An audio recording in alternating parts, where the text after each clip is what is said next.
Good afternoon, Tuscaloosa, Internet World, West Alabama, right here in downtown Northport, just a couple of miles away from Bryant-Denny Stadium. You're watching the Wednesday edition of the Joe Gaither Show right here on BamaCentral and BamaCentral.com, proud part of the BamaCentral Broadcasting Network. We want to encourage you to subscribe to other BamaCentral Broadcasting Network podcasts, Blue Collar Unplugged, Matthew Gibson, Blake Byler, and Jacob Pickle. But we're going to have a fun show right here on YouTube, Facebook, and Twitter. You're listening to us on Spotify, Apple Podcasts, or on Amazon. You can find us anywhere that you can get your podcast at Joe Gaither 6 on any and all the social media machines. We had a little bit of fun yesterday talking to Josh and Dothan about his reaction to the Iron Bowl, and we talked to Martin Houston, host of the Martin Houston Show and 1992 national champion for your Alabama Crimson Tide yesterday about the Iron Bowl and about the SEC championship game. It's time to start figuring out who Alabama is playing and who's really going to be on the other side. You've seen the big bad wolf from the other side of the conference for the last 2 years, back-to-back champions, and it's time for Alabama's next crack at Georgia after losing the 2021 national championship game in Indianapolis. We're proud to welcome on Anthony Dasher of UGASports.com. Anthony brings us great expertise. He's covered Georgia for a long, long time. Anthony, how are you doing today, sir? Joe, I'm doing pretty well. Thanks for having me. Yes, sir. Thanks so much for joining us. We're here to talk about the SEC championship game. 2:30, 3 o'clock Central Time for right there on CBS, the last SEC on CBS game. Tell everybody who hasn't paid attention to Georgia what's different about this year's Georgia team than the last 2 years' teams that also won national championships over there in Athens. Well, I guess the biggest difference is just the faces. I mean, new quarterback and Carson Beck, different running backs, Kendall Milton, Dejon Edwards getting more of the opportunities this year. Defensively, no Jalen Carter, but, Nazir Stackhouse, Michael Williams, who people I think are probably familiar with just a little bit. But otherwise, it's a Georgia team that just is, playing very similarly to, what they have the past 2 years. Maybe not quite, the overall talent. I mean, considering, Georgia's lost all those guys to the NFL over the past 2 years, but still a very good team playing some good football. Absolutely. And so they're coming into Saturday's matchup 12-0, a 5-6, 4.5, wherever you're looking, point favorite this week. Carson Beck, obviously you kind of hit it a little bit. Carson Beck's come in and played for Stetson Bennett. The first parts of the season, Georgia kind of grinds through and gets wins. The last 5 or 6 weeks, it's been all guns blazing for Georgia's offense. Is Carson Beck, how do you expect him to hold up in what will be probably the biggest game of his career so far? I think he'll do fine. He's a very calm, cool, collected, type individual. I mean, there's a lot of pressure on this guy coming in. I mean, replacing somebody like Stetson Bennett, you win 2 straight national championships, and there's going to be a lot of eyes on you, a lot of expectations. But he's held up fine. He had the game in Auburn where he started off slow, really kind of found himself in the second half. And since that game, he's been playing extremely well. In fact, until last week's game at Georgia Tech, he had thrown for at least 250 yards in every game that Georgia, has played this year. So I don't think the moment will be too big for him. Again, he's played some big contests this year. Obviously, yes, this will be the biggest one against the biggest opponent, that they have seen, to date. But they're very confident what Carson Beck can do.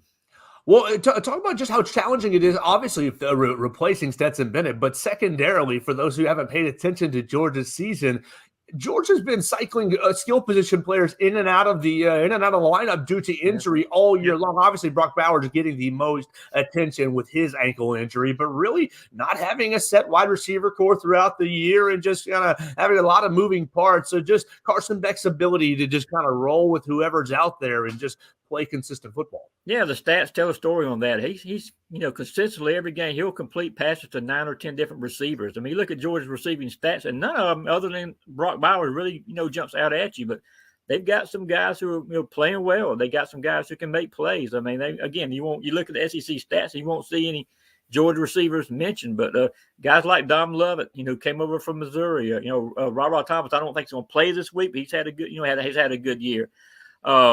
Lad McConkey was very questionable for this one. But even with those guys out, they've been plugging guys like Marcus Rosemary, Jack Saint. Arian Smith has played some decent football over the last 2 games. So they've got plenty of weapons, even though like you said, they've had to kind of mix and match a little bit throughout the course of the season. Well, give us a little bit of insight on the injury situation. Brock Bowers didn't really play this past week. I know he dressed out. Coach Kirby Smart talking about guys were available, kind of holding them out. What's going to be – how full strength will Georgia be this weekend? Well, they're going to be missing some guys, I think. I mean, Brock Bowers will play. I mean, I don't think any question about that, and that's just huge all by itself because not just what he can do, but when he's on the field, if you're Alabama, you've got to account for him, and that could leave some other guys open, that kind of thing. But Ladd McConkey, I mentioned him. Right now, sitting here today, I think he's probably questionable at best. He may play. Last time we saw him was against Tennessee. He had 3 reps early in the game, but we have not seen him since. He did go to Georgia Tech last week, although he did not dress out. But he's kind of up in the air right now. I mentioned Ra Thomas. I don't think he's going to be able to go. He's got a foot injury he's dealing with. And on the defensive side, you look at guys like Jamon Dumas-Johnson, starting linebacker. He has a broken bone in his forearm. I don't think he's going to play. Julian Humphrey, who's a backup cornerback who's played a lot over the previous few weeks until a couple of weeks ago. He's got a collarbone injury. He will not be able to play. And even Smile Munson, who I expect to play, has been banged up, really sore right now. So that's something else that you could look for. So Georgia does have some guys, still ailing right now. Well, let's just talk about where Georgia is as a program. You're right there on the cusp of 3 national championships in a row, something that hasn't really been done since the 30s, depending on where you're looking in the record book. How is Kirby Smart just, all right, all the Alabama people, everybody who reads my stuff is like, oh, he learned it from Coach Saban, blah, blah, blah. It took Coach Saban's 3. He's gone over to Athens and kind of, picked and chosen some of the things that he's taken from Coach Saban, but really built his own monster, really just – what's the secret to go Kirby Smart's just relentlessness? Well, like you say, he did take some things from Coach Saban. I think, Kirby will readily, admit that. I mean, it starts with the recruiting. I mean, everybody knows how hard of a recruiter, what good of a recruiter, Nick Saban is. Kirby Smart's the same way. I mean, that's a huge part. I mean, it's all about the Jimmys and Joes. I don't care how good a coach you are. If you don't have the players, you're not going to be able to have success. That's what they've been able to do. But the second thing, again, just like Coach Saban, Coach Smart holds every single person in that building accountable. And when you have that kind of buy-in, and now certainly everybody believes in what Kirby is saying with the back-to-back national titles, it's easy for him to get his point across. And so, I mean, he put his own little twist on some things, obviously, but still a lot of that does come from Coach Saban, the lessons he learned in Tuscaloosa. How successful is Coach Smart in still getting the Georgia players and Georgia program to believe that nobody believes them? He's still been playing the no one believes in us. We're underrated, XYZ, disrespected, but it still seems like it's working. It's working, and reporters kind of laugh about that a little bit. Of course, last year it was Nolan Smith had a comment that y'all guys didn't believe we were going to win but 7 games. I'm like sitting here saying, who in the hell said that? Who was saying that y'all weren't going to win 7 games? I mean, so you get stuff like that. But this year, you're hearing a lot that, Georgia had from Kirby, heard this from the players yesterday that Georgia has not beaten Alabama in Atlanta. And truthfully, if you want to look at that, if you want to go back and look, it's been since 1942 since Georgia has beaten Alabama. In Atlanta, granted, 2 or 3 of those times have come in the last 5 or 6 years here now, but Kirby will grab anything he can possibly for motivation to help spur his team. Ultimately, I don't think it probably means a whole lot, but that's how Kirby Smart is. He'll reach for anything humanly possible to try to give his team an edge.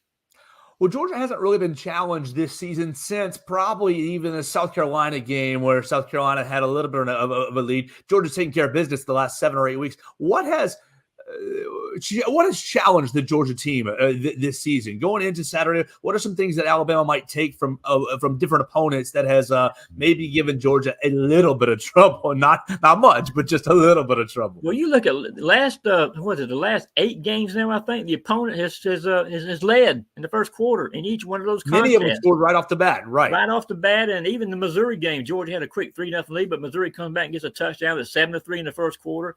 And Georgia has to answer, which they seem to play well doing that. I don't think this is the game coming up Saturday. They need to, take that chance. If you're Georgia, you don't want Alabama getting the early momentum. So that's something I'm really curious to see how that kind of plays out. But Georgia is just a team that's it's just very confident in itself, and that's why some of these. You mentioned the South Carolina game. They trailed by 11 points at halftime of that, but they trailed by 10 at Auburn before coming back in the second half. So it's a team that's been tested from that standpoint. But like I said, I don't think they really want to try to push their luck, as far as the comebacks go when they're playing the Crimson Tide. Well, let's hypothetically look. A lot of people had a lot of eyes on college football playoff last night, being announced. New playoff poll. Georgia obviously number one. Alabama sitting there at number 8. Hypothetically, if Alabama knows its only chance to get into the college football playoff is to win on Saturday. If that happens, what's the likelihood of Georgia still making it into the playoff, much like they did in 2021? Right now, I don't think that will happen. I mean, you look at the other conference championship. You look at the amount of undefeated teams. You look at the fact the committee has made it very plain that winning a conference championship is going to play a huge role. And so you're going to have Texas, for example, which I know Alabama fans would love to see them take a knot this upcoming weekend to maybe help them out a little bit. But a 12-1 Big 12 champion went Texas, Washington, Oregon State, Oregon. I mean, there's just several teams would have to lose for Georgia to lose this game and still get in my opinion. We're talking about Anthony Dasher of UGAsports.com. You can follow him at Anthony Dasher1 on the X Machine, and we appreciate his time so far. I want to ask you about Georgia native / Tuscaloosa native. Not really. Kamari Lassiter. Kamari Lassiter spent 3 years here in Tuscaloosa. Yep. He's not born here, but spent 3 years here, and I actually covered him in high school at ACA, and great kid when he was at ACA. Don't really know what how he's been received in Athens, but he's been playing very well. So tell us about Kamari and really what he's added to the secondary and really what this game's going to mean for him. He's a shutdown guy now. I mean, he came to Georgia, played behind Kelly Ringo. He's now with the Eagles. Kind of learned the tricks of the trade from Kelly. And right now, I don't have the stats in front of him, but he is not. I don't think he's allowed a touchdown reception this year. I may be wrong about 36 tackles and 8 pass breakups for Kamari Lassiter, but I don't have the receptions. Yeah, he doesn't have maybe but 1 or 2 interceptions. I don't think he has any interceptions. Right now, if I remember the stats off the top of my head, but he's just a guy who's able just to make plays. I mean, he's what was it? It was the game against Tennessee. The Vols tried deep throws on him 3 times. He came up 0 for 3. So he's going to be the one guy they're hoping that continues that against Alabama, because as we know, Alabama's going to take their deep shots. That absolutely will. What's the Georgia fan base feel about this rivalry? Obviously, things are about to change in the conference. No East or West anymore. But what's the feel of these two teams get together sometime, and it's a big game, but pretty much no doubt. I mean, Alabama for years it was the program. They're the they're what college football is all about. They're the champion. That's the one that schools, programs, wanted to be like. Georgia has kind of gotten to the point right now, winning 2 national titles, and Kirby up in the recruiting like it has. I think they're on par with them, with Alabama right now. And so, I think from that standpoint, Georgia fans are very excited. They want to be the top dog, so to speak. They want to knock Nick Saban off his pedestal, if you want to call it that, however you want to describe it. But I think it's a very good rivalry. I mean, there's so many similarities, I think, in so many ways between the two programs. And every time they play, it usually makes for a very, very good game.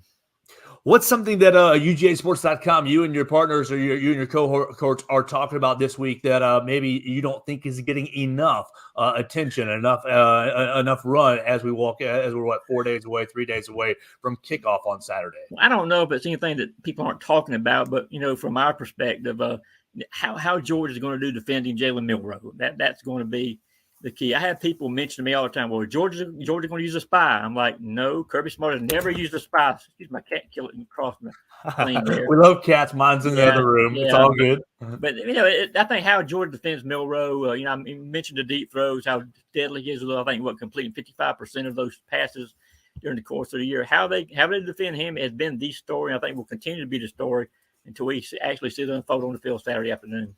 There's not really been many quarterbacks on the Georgia schedule that have the same sort of skill set. I mean, a little bit Joe Milton, a little bit, but not many.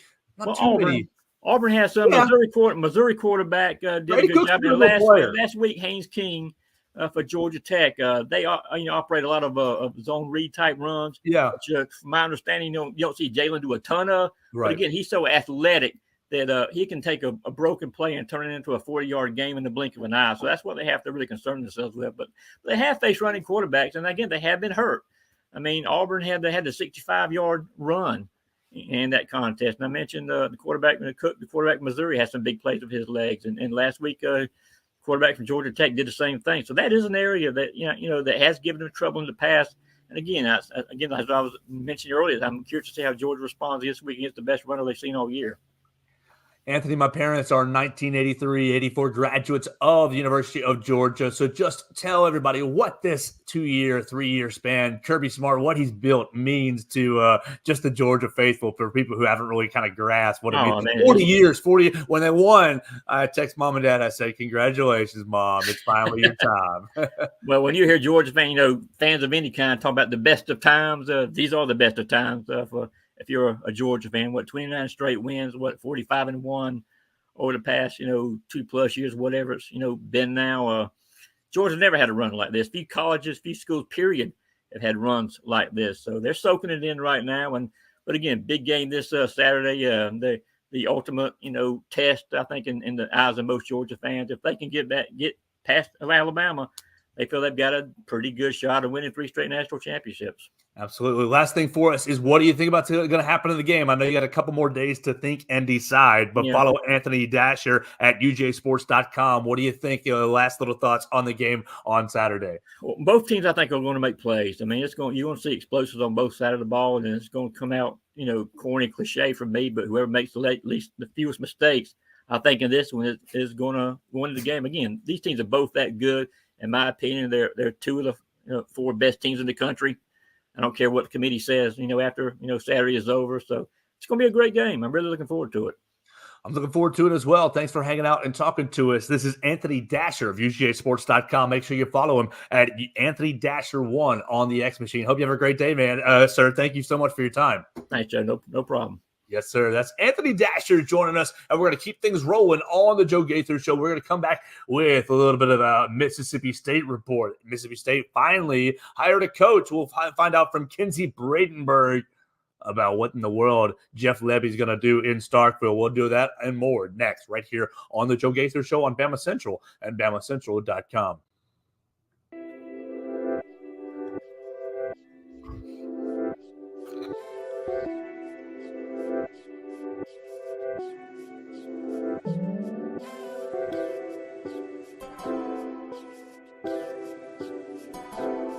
Good afternoon, Tuscaloosa, Internet World, West Alabama. Let's keep it rolling here on the Joe Gaither Show right here on Bama Central and BamaCentral.com. We're now going to head over to Cowbell Corner and CowbellCorner.com to talk a little Mississippi State, as we don't just cover the Alabama Crimson Tide. We're going to cover Mississippi State just a little bit, as well as the Mississippi State Bulldogs made some news this past week in the football realm. We're going to welcome on Kensi Brandenberg of Cowbell Corner. You can follow her at Kensington Brand 2 on the X Machine, on the Twitter machine. She's covering all things Mississippi State football, basketball, softball, baseball, everything Mississippi State for Cowbell Corner. You can follow her again at Kensington Brand 2 on the X Machine. Kensi, y'all got a big Thanksgiving treat. New coach in Stark Vegas. How we feeling over there in Bulldog Land? Yes, we are so excited to have a brand new head coach. Welcoming on Jeff Lebby has been absolutely exciting, not just for the team, but also for the coaching staff and for the fans. It was very exciting. Such a great turnout to welcome him to Starkville. Yeah, absolutely. So Jeff Lebby gets his first head coaching opportunity here in Starkville, here at Mississippi State. What's different? What's different with this guy? Because many of my Mississippi State friends said, Joe, we're doing the same exact thing, bringing in a guy with no experience. What in the world? What's different about Jeff Lebby than Zach Arnett? I think with Jeff Lebby, a lot of what our issues were this past season was on the offensive side. And while our defense was great, Zach Arnett knew that, and he led the defense to do pretty well, but our offense just was not in it. And so having Jeff Lebby come in with experience on more of the offensive side, that's really going to help us, especially since Oklahoma, where he was from before, they were 10-2 this season, which is absolutely amazing.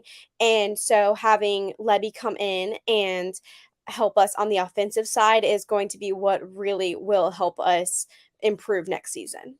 All right, so what does the Mississippi State fans, how do they feel about Ole Miss and Tennessee. Not necessarily the programs, because obviously the hatred's there for Ole Miss, but the way that football's been played at Tennessee and the way that football's been played at Ole Miss over the last handful of years, because there's a lot of Tennessee and Ole Miss ties with Jeff Lebby. You're going to start seeing some of that influence in the Starkville in the Bulldogs program here going forward. What's the take on, okay, we're going to have a little Josh Heupel offense from Tennessee. We'll have a little Lane Kiffin offense from Ole Miss. They're all going to manifest themselves in Jeff Lebby.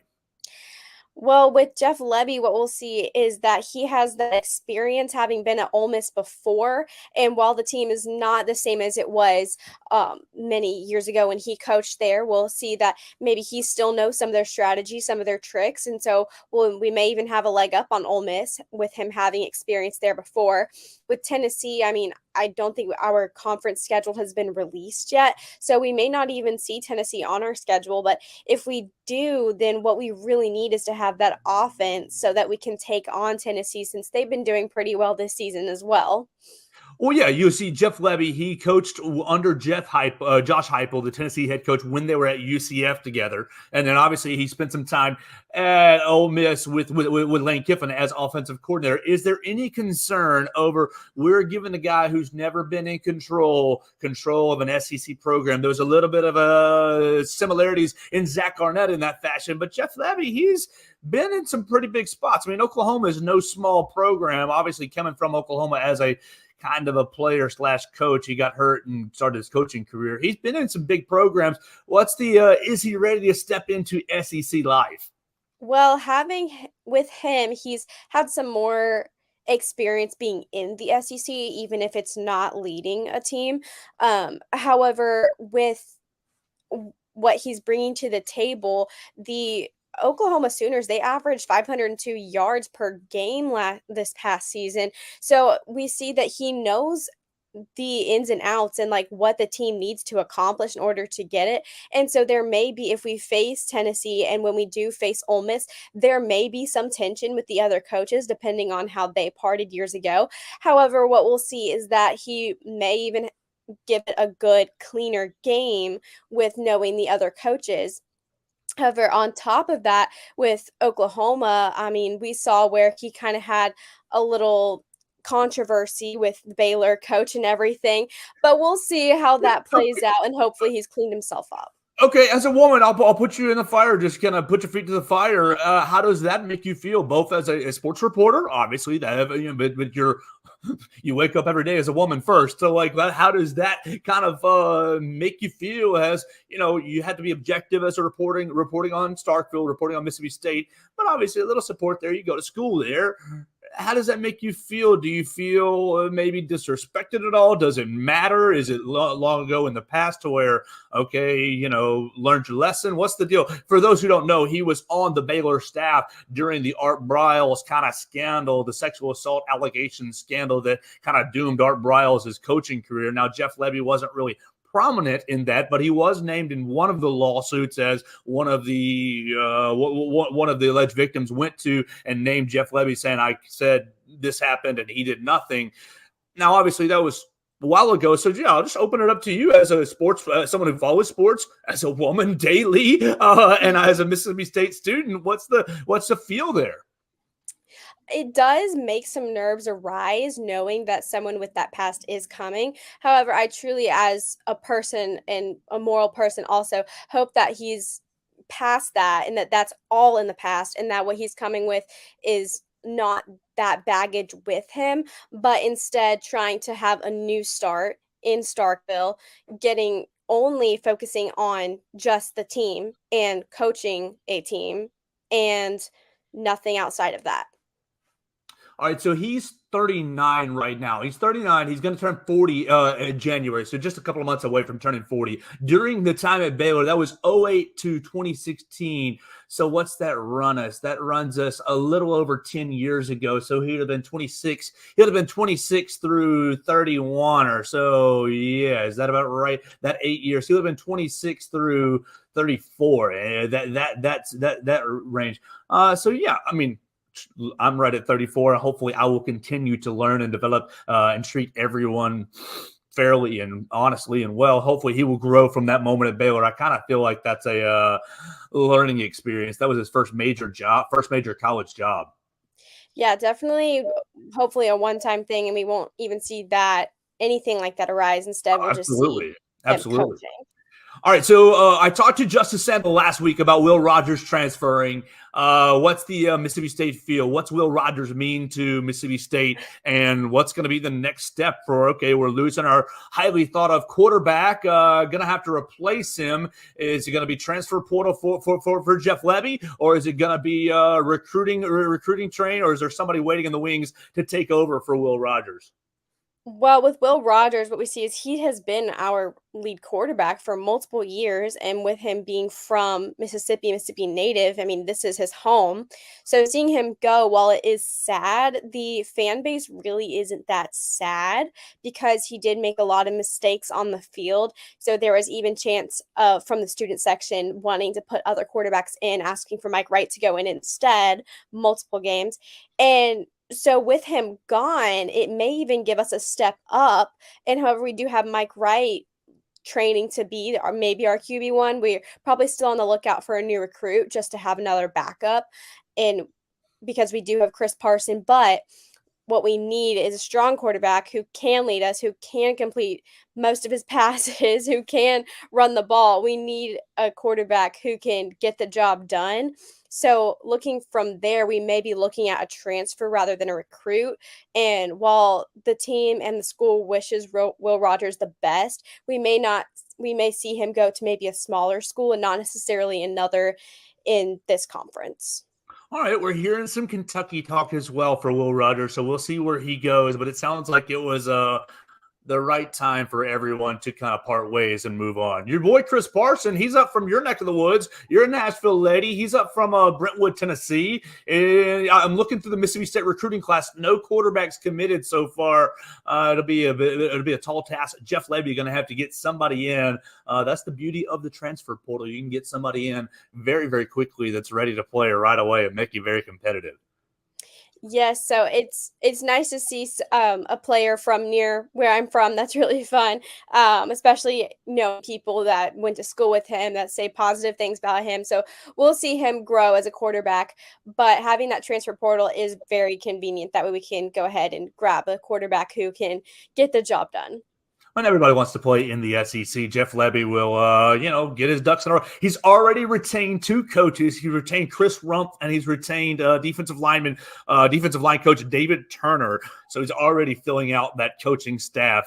So we'll just see how he does. It's a pivotal next month of the season. Next month for Jeff Lebby, getting the coaching staff in order, securing the recruiting class for the first December 20th is that early signing date, and then starting to hit that transfer portal very hard. Is excitement kind of growing in Starkville as we move away from football? Yes, the air of sports is very anxious here. I mean, we've seen a lot of positive things happen with volleyball, and although soccer, their season ended, they did make it to that first round of the tournament, and that was really special for the team. So we're seeing these other smaller sports come about too, and each team is working hard to get the job done.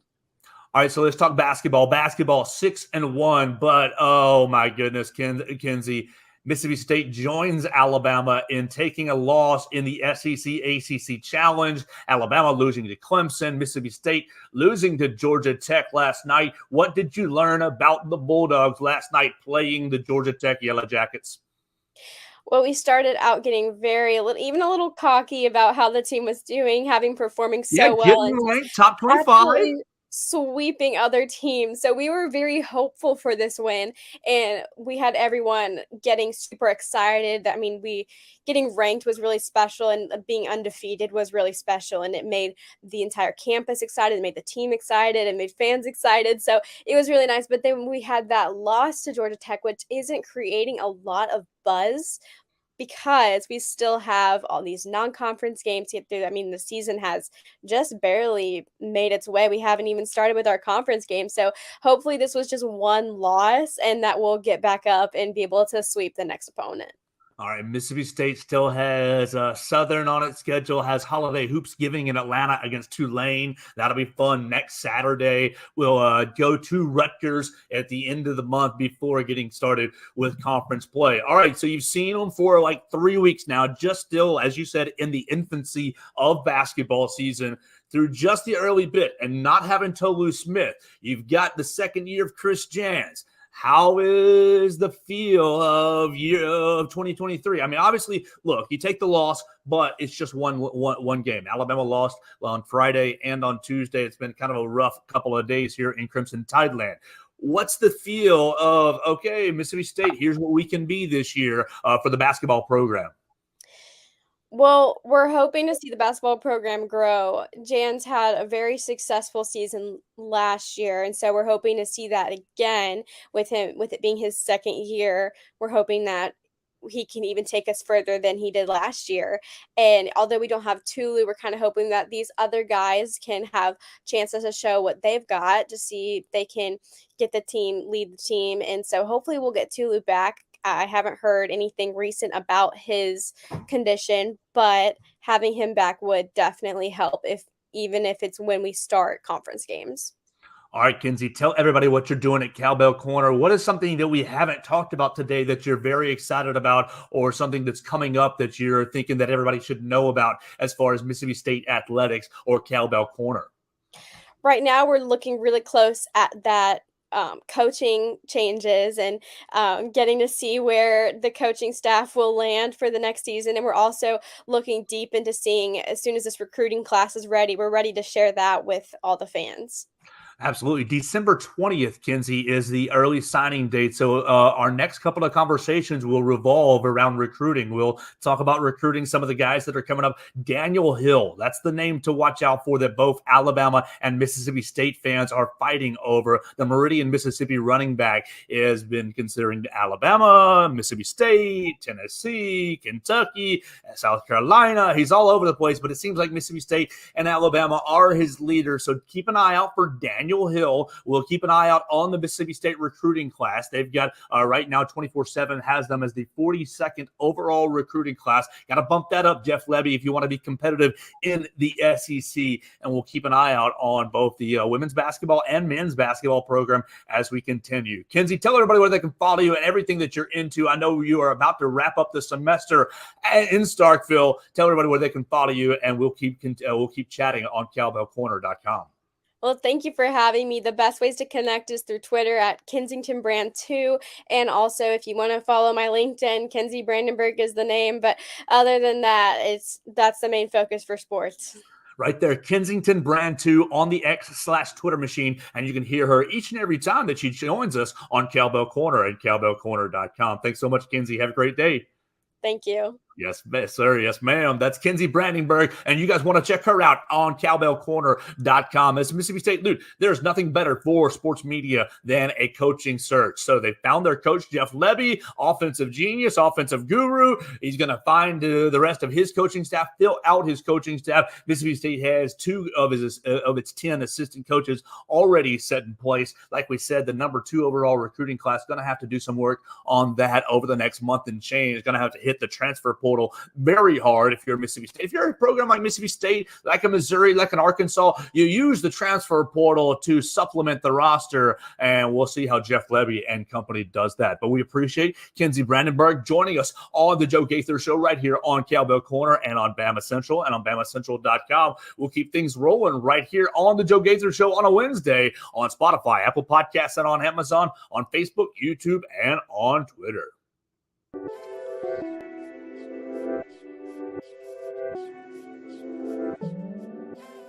All right, let's keep this bad boy rolling right here on a Wednesday. This is the Joe Gaither Show right here on BamaCentral and BamaCentral.com. I am Joe Gaither. We had a lot of fun today talking to Anthony Dasher of UGAsports.com, and we talked to Kensi Brandenberg of CowbellCorner.com. So now it's time to hit up the last few topics on this Wednesday. And, of course, you can watch us always on YouTube, on Facebook, on Twitter, at Joe Gaither6 or at BamaCentral.com. You can listen to us on Spotify, Apple Podcasts, or on Amazon Amazon at The Joe Gaither Show on BamaCentral.com. Oh, look, I messed up my banner here as we are not on Cowbell Corner anymore. We are on BamaCentral.com. There we go. So we're having a lot of fun with Anthony Dasher, getting to know the Georgia Bulldogs, and it's going to be a huge challenge for Alabama on Saturday. Tomorrow, we're going to be talking to another Georgia writer, and we had a lot of fun talking to Kensi Brandenberg about the Jeff Lebby hire. Let's talk Alabama. Let's talk Alabama in two facets. First, college football playoff, and second, Alabama basketball last night. All right, college football playoff comes out, and very, very disappointing. Very disappointing. UGA number 1, Michigan number 2, Washington 3, Florida State 4, Oregon 5, Ohio State 6, Texas 7, and Alabama number 8. All right, painful to see Oregon still ahead of Alabama. It's painful to see Ohio State still ahead of Alabama, and makes me very concerned for this coming up weekend.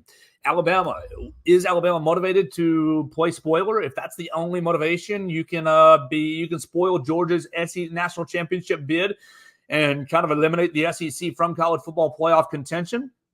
That'd be crazy if Alabama beats Georgia and both teams are left out of the college football playoff. Look, it's going to come down to Georgia and Alabama. It's going to come down to Washington, Oregon. It's going to come down to, does Florida State beat Louisville this weekend? And then what in the heck do you do with Ohio State after Michigan beats Iowa? And then, of course, Texas is probably going to beat Oklahoma State as well. So, okay, Michigan, you say they're in. Winner of Washington, Oregon, you say they're in. There's 2. You give Texas, let's say that they're in. It's 3. Florida State is 4. Oh, no. Right? Did I get that right? Yeah. Washington, Oregon is 1. Michigan is 2. Michigan is 1. Washington, Oregon is 2. Texas is 3. Florida State is 4. What about Georgia? Georgia bumps out Florida State. Georgia bumps out who? Texas? Still, it's going to be very, very crazy. A fan base is going to be left out on Sunday afternoon when the college football playoff poll is decided. And it's just going to be all that more reason to expand to 12-team playoff pool. Look, I saw the current, based off last night's polls, the 12-team field would have Alabama hosting Missouri and the winner playing Georgia in the Peach Bowl. I think that would be a whole hell of a lot of fun. I cannot wait for that to be a reality. But for Alabama, all this stuff is academic. All this stuff, look, if you don't beat Georgia, then you can forget about, let a 2-loss team in. There's no way in Hades that a 2-loss team is getting in this college football field this year with so many undefeated teams coming out this year. Look, I agree with a lot of the Alabama fans who have cried about Oregon being in front of them. Oregon, not really any quality wins. Yeah, you beat Oregon State this past weekend, and you were really the only team that handled your rivalry game with ease. But Oregon, not really many other great wins. Yes, the Pac-12 has been a strong conference throughout all year, and I do think they're a strong conference. You're going to only get one of Washington and or Oregon. I've got no problem with those 2 teams being in front of Alabama at the moment because ideally, or you'd expect them to wash out. Will they wash out? I'm a little concerned that they won't wash out in front of Alabama because of what happened with Ohio State and Michigan. Ohio State loses to Michigan, not a super close game, but not a blowout. What was it? Just a 7-point win for Michigan.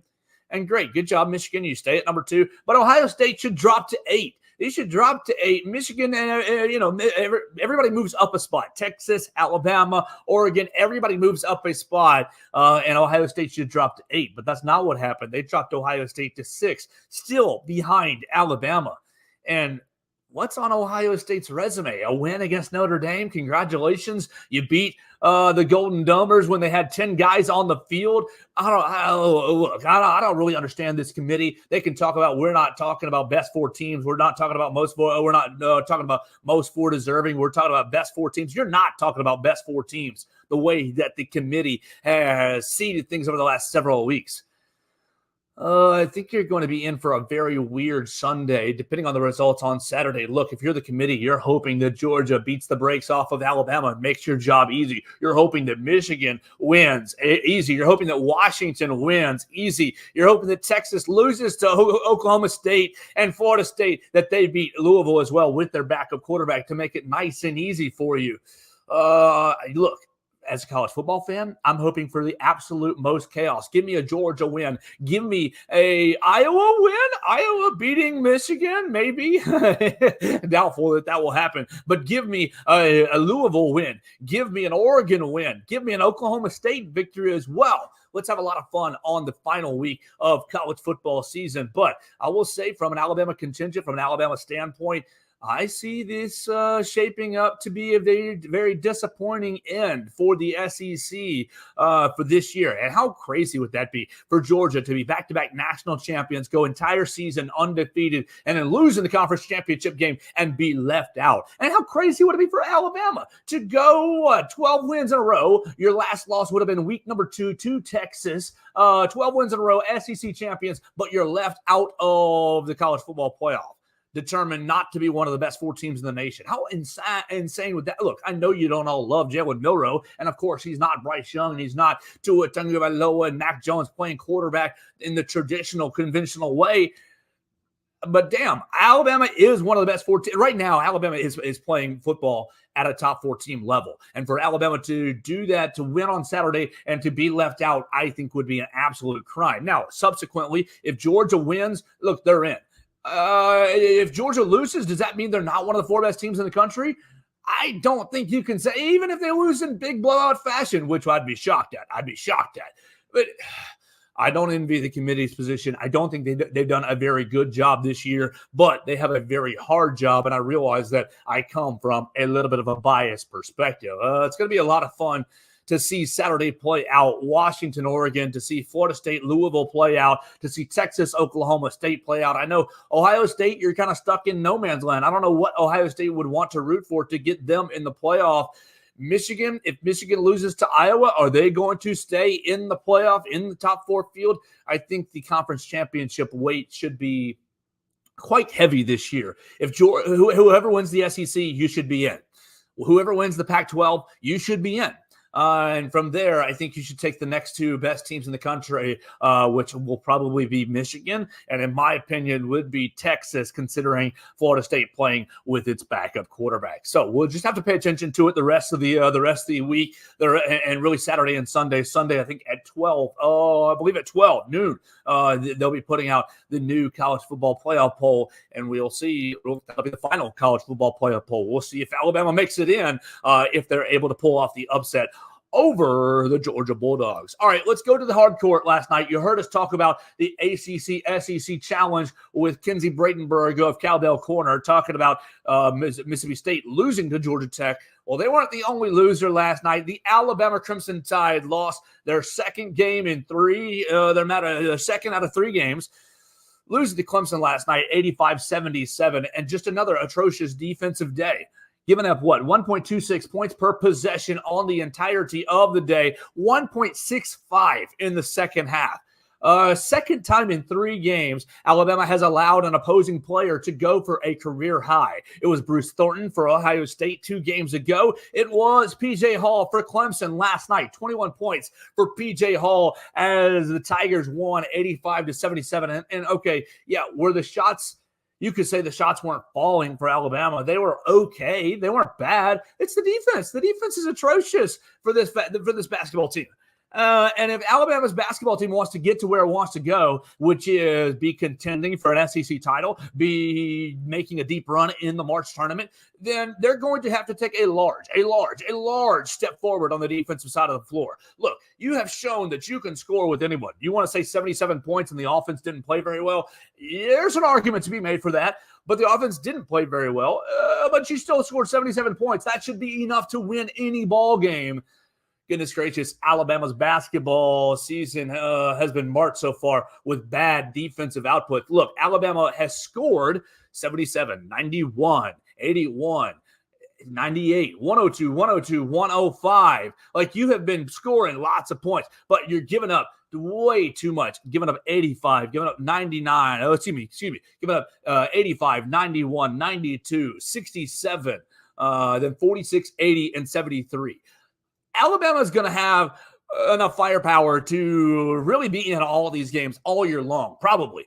But you want to win and you want to dominate. You got to get out on the defensive end. Look, you allowed you were only 10 of 25 at the rim, and you want to have a better finishing at the rim as the season progresses. You lost to Clemson last night. You're looking at a season. You're looking at a wake-up call next week as you play Purdue, you play Arizona, you're going to play Creighton. Like, you might be looking at five out-of-conference losses in the next 2 weeks. Alabama's next big game is going to be on Monday against Arkansas State, Brian Hodgson's led team. And look, all respect to you, Coach Hodgson. Yeah, respect to you and what you're going to bring into Tuscaloosa. That game is not going to, talent-wise, Arkansas State's not going to be the same level of Creighton and Purdue and Arizona. Not going to be the same level of Arkansas, of Tennessee, and Mississippi State and Texas A&M. So Alabama's got a long way to go. He shot, 11 of 35 from the three-point line. You're getting to the free throw line very well over the last handful of games. 20 of 26 last night against Clemson. You didn't turn the ball over. Only 7 turnovers. The problem is you're not getting stops defensively. You allow them to shoot 50%, 53% to be exact from the floor. They were 32 of 60 from the floor. They made 11 three-pointers as well. They didn't get to the line near as much as you did, but their efficiency was a lot better, a lot higher than yours was, Alabama, last night. And so, look, do you like Mark Sears? Do you like Aaron Estrada? Do you like Grant Nelson, what they've kind of brought to the team so far? Yeah, you do. They're good pieces so far.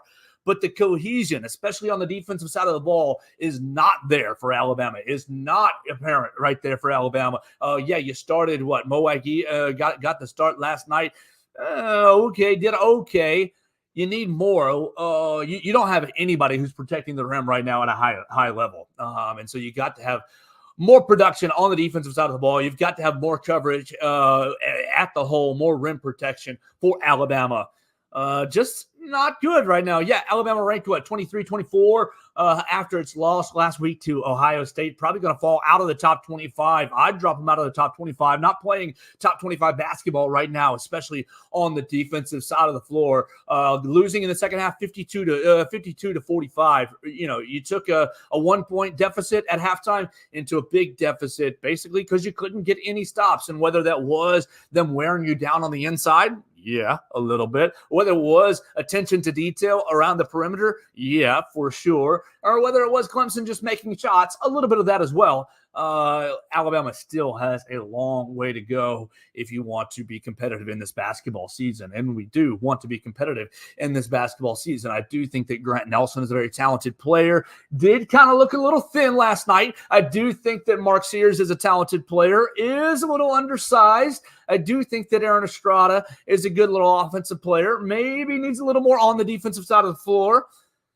Got to get more focus, more want to, more heart, more grit going and pumping in this roster on this team right now. And whether it's a want to issue, whether it's a communication issue, whether it's an understanding issue, Nate Oates and the boys have to get after it in short fashion, because next week Alabama plays Arkansas State, and then they play a very tough really 10-day slate playing Purdue, Creighton, and Arizona. 3 tough games in a matter of 11 days. So Alabama basketball, short time to get things back on track.